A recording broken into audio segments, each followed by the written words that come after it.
When it comes to building industrial applications, actually writing the code is only half the battle. You still have to validate the code and make sure that it matches the quality of the rest of your code base. Now, historically, that's taken a ton of time. Well, today I'm going to show you how to build a supercharged code linter and validator that will get your code to high quality in no time flat. Hey there, my name is Christopher Sandoval. I'm the Developer Relations Advocate here at FlowFuse. So let's get started so your code can get better faster.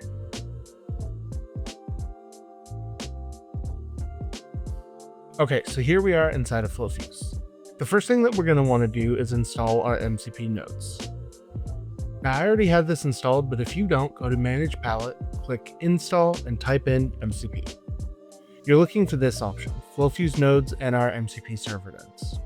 Now that's going to form the backbone of our entire flow. So let's go ahead and drag the MCP tool node onto our workspace and hit deploy. Now you'll notice here that there's no MCP server configured, so let's go ahead and set that up.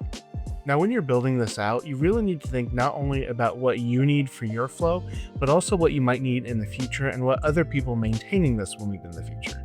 So for our server, we're going to call it something that is recognizable.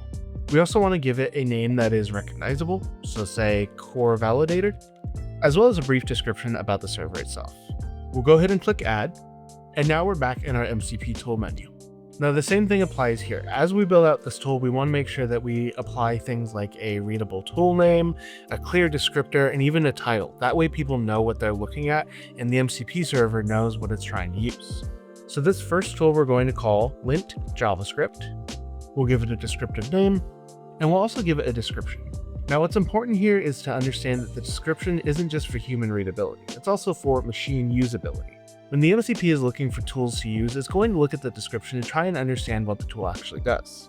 A lot of people who have issues with their MCP implementations have skipped this step, and that means that the MCP server is going to have to look at the tool, it's going to have to try and understand what it even does, and that can cause a lot of issues. Now let's also set an annotation. In this case, we're going to do read-only hint. What that basically means is that this tool can be invoked without having to worry about damaging any data or moving things around. If it was going to do something like that, we would want to mark destructive. Now there's a couple other tools here, but for our purposes, we're not going to go into them too deeply. Just briefly, the destructive hint basically means that this tool can perform destructive actions. The idempotent tool basically means that multiple invocations of the same parameters on this tool are going to return the same results. And the open world tool means that it's going to interact with external systems or data sources beyond the immediate environment. Again, for our cases, we're just going to use read only. And now we're going to do the input schema. Now what the input schema basically does is allow the FlowFuse Expert, or really any agentic system, to understand the input that's expected from the tool itself. Now this schema says it's expecting the code, which is a string, which is the JavaScript source code to lint, as well as a Boolean data type for the object strict, which just enables things like no console. We want to make sure that the tool is looking for a chunk of code to validate, so we're going to make code, in this case, required. So let's go ahead and click done and deploy. Now, if we pull up FlowFuse Expert and we go to the Insights tab, we can look at our resources area and find the exact MCP server that we're looking for. In this case, we're looking for core validator, so we'll go ahead and click that. Now, if we ask a question of this tool, we're not going to get anything useful back because we need the tool to actually link to the function that we want it to run. So let's go ahead and build that. We're going to drag from the JavaScript linter tool to a function node, open up the function node. Now we want to run ESLint for this, and the best way to do that is to start by going to your setup tab, adding a module, and calling it ESLint.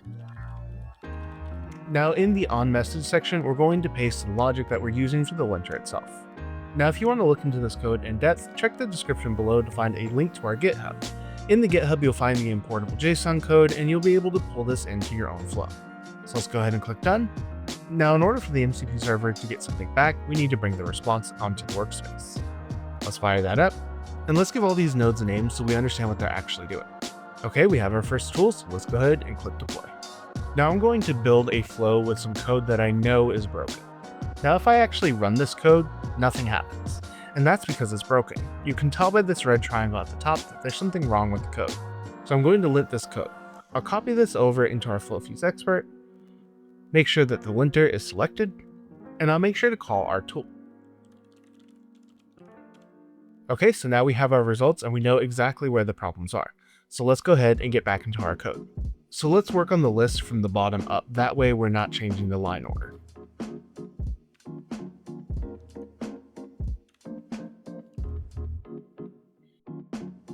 I will deploy. And now we have our successfully linted code. But let's take this a step further. What if we want to actually validate the entire flow itself? Well, to do that, we can build another MCP tool the same way we did the first one. We'll drag our tool into the workspace, we'll connect the server, fill in our name, tool name, and description, give the expected schema, we'll tag the read-only hint again, and we'll deploy. And again, we'll connect the function node, and we'll insert our validation logic. Go ahead and click done, and deploy. And once again, we need to bring in our response, and name all of our nodes. In this case, we're pretending like we have an API key that we're exposing in the code, and we'll go ahead and click deploy. So here we are in the FlowFuse Expert. We'll go ahead and select our MCP server, and we'll say, please validate this code. And here you can see it picked up our issue. Now it is worth noting that the FlowFuse Expert has the ability to do some of what we've shown using the support tab. But where this in particular is most useful is when you have specific validation and linting rules that only really apply to your organization. This is just one example that we've developed at FlowFuse, but as you can see, we have a whole bunch of resources that are being loaded and then prompts to interact with them. This can enforce not only the linting and the code validation that I just showed you, but also structural norms. It can take all of your soft governance, all the things like architectural decisions or style decisions, and apply them on your code in a programmatic way. Let's say you have code that exposes business logic. Now you may not want that logic to be publicly visible, and it may be perfectly fine. It may pass the linting, it may pass validation. But if you don't want that business logic exposed in a public way, maybe passing that as part of the message topic or any sort of external data is problematic. Using a system like this, you can pair the FlowFuse Expert support mode, the Insights mode for intelligence, and then your own linting and validation to make sure that everything that is going out of your system matches your expectations and your rule set to a T. When you get this right, this is an industrial application superpower. And since it's built on MCP, you're not limited to just using this inside of FlowFuse Expert. This portable solution for linting and validating means that your flows will be higher quality, more dependable, and more portable. We hope you liked this video. If you did, please consider giving us a like, comment, and subscribe. And if you'd like to get started with this exact solution, then click the link in the description below to head on over to GitHub to get the importable flows. And if this has piqued your interest in FlowFuse, head on over to flowfuse.com to start your free 30-day trial. This has been Christopher Sandoval. Thanks for watching, and I'll see you next time.